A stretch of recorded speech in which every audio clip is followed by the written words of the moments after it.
ನೋಡಿ, ಈಗ ಈಶ್ವರಪ್ಪ ರೆಬಲ್ ಆಗಿದ್ದಾಯ್ತು. ಈಗ ಈಶ್ವರಪ್ಪನ ನಂತರ ಮತ್ತೊಬ್ಬ ಬಿಜೆಪಿ ನಾಯಕ ಕೂಡ ರೆಬಲ್ ಆಗಿರುವಂಥದ್ದು, ಅದು ಕೂಡ ಗಣಿನಾಡು ಬಳ್ಳಾರಿಯಿಂದ. ಬಳ್ಳಾರಿಯಲ್ಲಿ ಶ್ರೀರಾಮುಲು ವಿರುದ್ಧವೇ ಸ್ಪರ್ಧೆಗೆ ಇಳುವಕ್ಕೆ ಎಲ್ಲಾ ರೀತಿಯಾದಂತಹ ನಿರ್ಧಾರವನ್ನು ಮಾಡಿದ್ದಾರೆ ತಿಪ್ಪೇಸ್ವಾಮಿ ಅವರು. ಈಶ್ವರಪ್ಪ ಆಯ್ತು ರೆಬಲ್ ಆದ ಮತ್ತೊಬ್ಬ ಬಿಜೆಪಿ ನಾಯಕ. ಇದು ಶ್ರೀರಾಮುಲು ವಿರುದ್ಧ ಸಿಡಿದೆದ್ದ ಮಾಜಿ ಶಾಸಕ ತಿಪ್ಪೇಸ್ವಾಮಿ ಅವರು ಬಳ್ಳಾರಿ ಕ್ಷೇತ್ರದಿಂದ ಪಕ್ಷೇತರ ಅಭ್ಯರ್ಥಿಯಾಗಿ ಸ್ಪರ್ಧೆಗೆ ನಿರ್ಧಾರವನ್ನು ಮಾಡಿದ್ದಾರೆ. ಮತ್ತೆ ಶ್ರೀರಾಮುಲು ವಿರುದ್ಧ ತೊಡೆ ತಟ್ಟಿದ ಮಾಜಿ ಶಾಸಕ ತಿಪ್ಪೇಸ್ವಾಮಿ, ರಾಮುಲು ಎಸ್ಟಿ ಅಲ್ಲ, ನಾವು ನಿಜವಾದ ಬುಡಕಟ್ಟು ಜನಾಂಗದವರು. ಚಿತ್ರದುರ್ಗದಲ್ಲಿ ಮಾಜಿ ಶಾಸಕ ಎಸ್ ತಿಪ್ಪೇಸ್ವಾಮಿ ಅವರ ಹೇಳಿಕೆ ಇದು.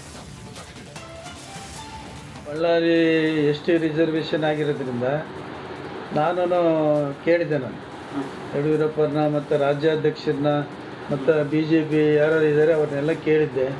ಆಯ್ತಪ್ಪ, ಮಾತುಕತೆ ಮಾಡೋಣ ಅಂತಕ್ಕಂಥ ಮಾತನ್ನೇ ಹೇಳಿದರು.